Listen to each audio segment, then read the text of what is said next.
Welcome to the 2013 induction ceremony for the Stoa chapter of the National Honor Society. Honor is a powerful word.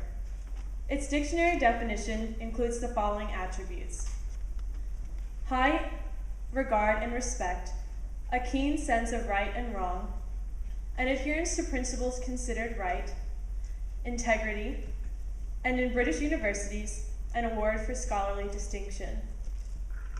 In 1921, a high school principal, Edward Reinerson, of the Fifth Avenue High School in Pittsburgh, Pennsylvania, founded the first national chapter of the National Honor Society. Conceived by the National Association of Secondary School Principals, this national organization established the four ideals held as the cornerposts of today's 20,000 chapters.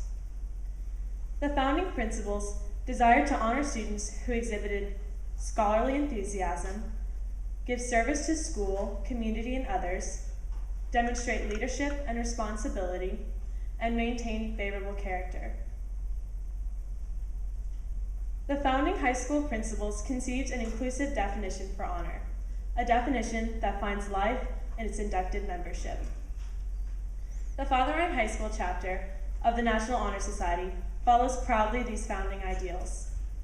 In 1936, Monsignor Duffy named the chapter Stoa after its charter was granted from the national organization. Stoa, the Greek name for porch, was the area from which Greek philosophers would teach. Monsignor Duffy's symbolic name set the tone for Father Ryan's students who will follow in this Greek tradition by coming to our porch, our place for learning, to prepare for tomorrow's challenges. Not only scholastic challenges, but also challenges for leadership, service, and integrity. Monsignor Hitchcock, a member of the class of 1939, remembers that the Stoa was the highest award given to a student attending Father Ryan High School. Past induction services have been public events with all the pastors in the city present. Bishop James Niedergesess was one of the first members of the Stoa chapter. The students being inducted this evening have met the national standards for membership. Each junior and senior inductee has met the required cumulative grade point average for work at Father Ryan High School. Each has demonstrated to the Faculty Advisory Committee leadership and responsibility in school or community organizations, given to service to others in effective ways, and presented favorable character. To maintain membership, each inductee must not only maintain the required cumulative grade point average, but also the standards required for service and character. Each inductee tonight continues the proud tradition of the Stoa chapter with the personification of these ideals, and thus defines honor. 4 members of the Stoa chapter of the National Honor Society will light candles symbolizing the ideals of scholarship, leadership, character, and service. The candle in the center represents the eternal light of knowledge.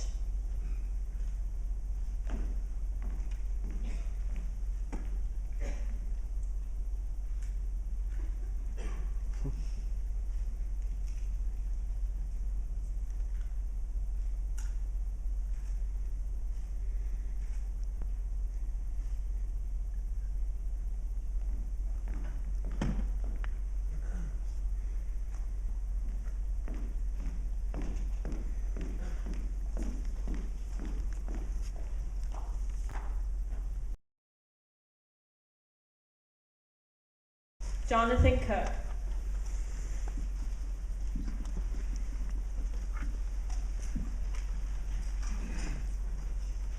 John Hagee. Mary Catherine Hagee. Connor Hoback.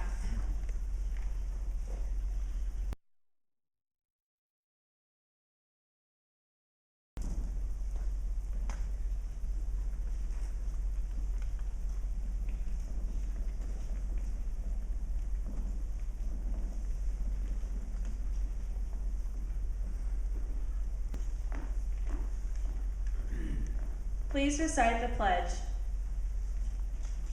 I pledge myself always to seek the light of truth, upholding the high purposes of the National Honor Society. I I promise to hold scholarly habits, to be loyal to my school, to engage in worthy services, and to lead forward in all things that shall advance the welfare of Father Ryan High School.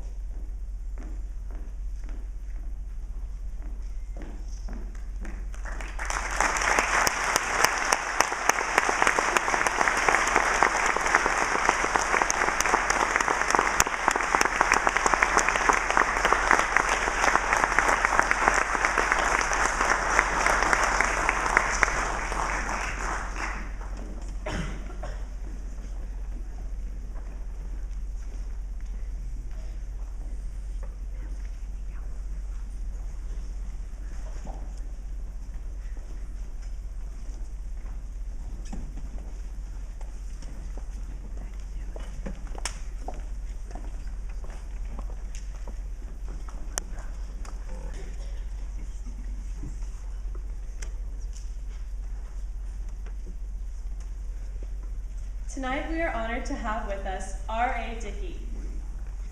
R.A. finds accomplishments in two very different spheres. Last night, he was given the 2013 Rawlings Gold Glove Award after winning the Fielding Bible Award for Best Defensive Pitcher earlier in the day. It was also his birthday. He's the only Major League knuckleball pitcher. He is the only knuckleball pitcher to earn the Cy Young Award.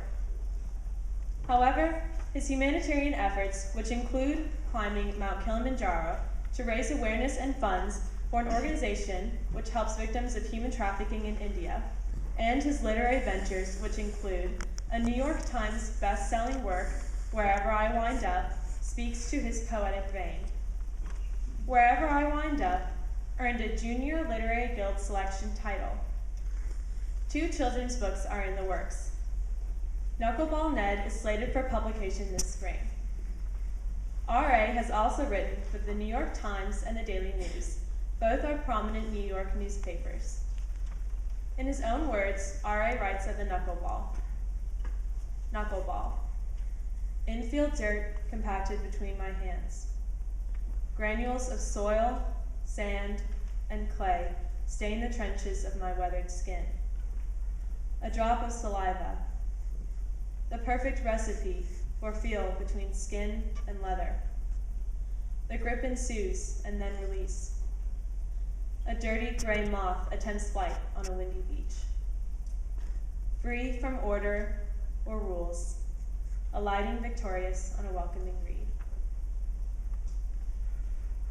Please welcome the 2012 Cy Young Award winner, the 2013 Gold Glove recipient, poet and author, R.A. Dickey.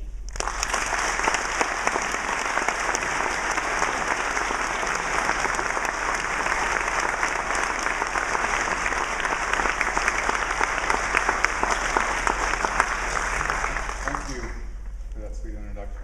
Carol, thank you for that surprise. I wrote her that poem a long time ago. Well, I say a long time ago, a few months ago. I had no idea it would be read tonight, so. I was sitting there, I gotta share this with you. I was sitting there and I was feeling really nervous.